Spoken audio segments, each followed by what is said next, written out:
ಬಂದ ಭಗವಂತ ಧಾರಾವಾಹಿ 200 ಸಂಚಿಕೆಗಳನ್ನು ಪ್ರಸಾರ ಮಾಡಿದೆ. ಸೋಮವಾರದಿಂದ ಶುಕ್ರವಾರ ರಾತ್ರಿ 10 ಗಂಟೆಗೆ ಪ್ರಸಾರವಾಗುವ ಈ ಧಾರಾವಾಹಿ ಮಧ್ಯಮ ವರ್ಗದ ಜನರ ಬದುಕಿನ ಕಥೆಯನ್ನ ಹೇಳುತ್ತಲೇ ಜೀವನದ ಮೌಲ್ಯಗಳನ್ನು ಭಗವಂತನ ಮೂಲಕ ನೋಡುಗರಿಗೆ ತಿಳಿಸುತ್ತಿದೆ. ಸಾಮಾಜಿಕ ಧಾರಾವಾಹಿಗಳ ಮಧ್ಯೆ ಈ ಧಾರಾವಾಹಿ ಕಿರುತೆರೆ ವೀಕ್ಷಕರ ಮನಗೆಲ್ಲುವಲ್ಲಿ ಯಶಸ್ವಿಯಾಗಿದೆ. ಈಗಾಗಲೇ ಸಾರ್ಥಕ 200 ಸಂಚಿಕೆಗಳನ್ನು ಪೂರೈಸುತ್ತಿರುವ ಈ ಧಾರಾವಾಹಿಯ ನಿರ್ಮಾಣದ ಜವಾಬ್ದಾರಿಯನ್ನ ತಾಂಡವ ಪ್ರೊಡಕ್ಷನ್ ನಿರ್ಮಾಣ ಸಂಸ್ಥೆ ಹೊತ್ತಿದ್ದರೆ, ಆರೂರು ಜಗದೀಶ್ ಅವರು ಈ ಧಾರಾವಾಹಿಯ ಪ್ರಧಾನ ನಿರ್ದೇಶಕರು. ಕುಮಾರ್ ಕೆರಗೋಡು ಸಂಚಿಕೆ ನಿರ್ದೇಶಕರಾಗಿದ್ದಾರೆ.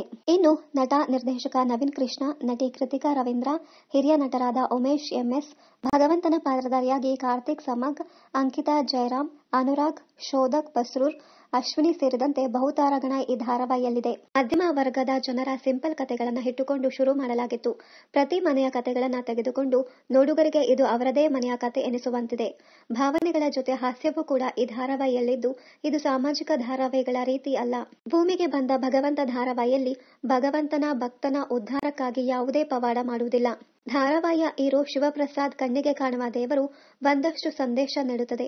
ನಿನ್ನ ಪ್ರತಿ ಸಮಸ್ಯೆಗೂ ನಿನ್ನಲ್ಲಿಯೇ ಪರಿಹಾರ ಇದೆ ಎಂಬುದನ್ನ ಭಗವಂತನ ಪಾತ್ರದ ಮೂಲಕ ಹೇಳಲಾಗುತ್ತಿದೆ. ಸುರದ್ರೂಪಿ ನಟ ಕಾರ್ತಿಕ್ ಸಮಗ್ ಅವರು ದೇವರ ಪಾತ್ರ ಮಾಡಿದ್ದಾರೆ. ಇದು ಮಕ್ಕಳಿಂದ ವಯೋವೃದ್ಧರವರೆಗೂ ಈ ಸೀರಿಯಲ್ ತಲುಪಿದ್ದು, ಇದು ಧಾರಾವಾಹಿ ತಂಡಕ್ಕೆ ಹೆಮ್ಮೆಯ ಸಂಗತಿ ಎನ್ನುತ್ತಿದೆ ವಾಹಿನಿ.